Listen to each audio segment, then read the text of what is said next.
ஓகேவா?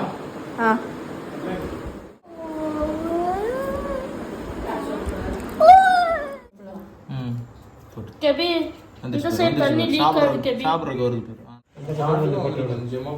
அங்க போறாங்க. இங்க நீ இங்க தண்ணி. அசால் பூச்சி போய் எப்படி? இதுல வருது. இது ரெண்டுலயும் அதிகமா வரல பாத்தியா? மோட்டர் ஓடுற இடத்தோட அதிகமா இது பண்ணாலும் இதான் வருது. அது அங்க பாரு. இந்த அதிகமா மோட்டர் ஓடுற இடத்துல